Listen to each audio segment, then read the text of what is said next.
Hello friends, এই যে আমাদের চেলো কুমড়ো পাড়া শেষ। আমাদের অঞ্চলে এগুলোকে আমরা চেলো কুমড়ো বলি।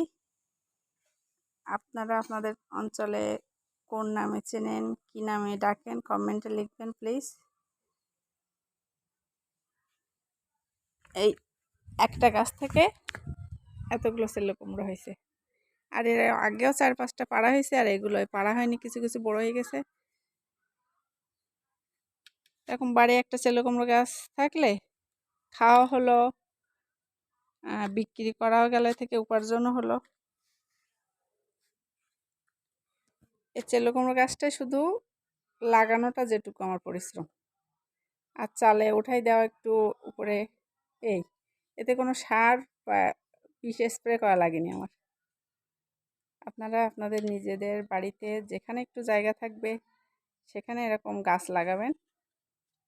গাছ তো অক্সিজেন দেয়। আর আমার মেন এই যে পোলট্রি ফার্ম, এই ফার্মের চালে দেখছেন কি পরিমাণ রোদ। এই রোদ থেকে অনেকটা ছায়াও দেয়। মেন আমি চেলো কুমড়োর জন্য গাছটা লাগানো না, গাছটা লাগানো আমার চাল ছায়া করার জন্য। চালও ছায়া হলো।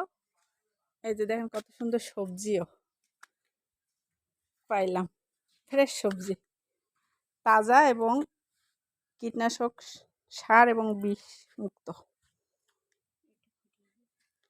আপনাদের ভিডিও যদি ভালো লেগে থাকে আপনারা কমেন্ট করেন, ভালো লাগলে খারাপ লাগলে, এবং আমাদের ভিডিওগুলো লাইক কমেন্ট সাবস্ক্রাইব করে আমাদের পাশে থাকেন। আমাদের ভিডিওগুলো যেন চলে, সামনে আগাইতে পারি আমরা। আমার পাশে থাকেন আপনারা, আমাদের জন্য অনেক অনেক দোয়া করেন। সবাই ভালো থাকেন।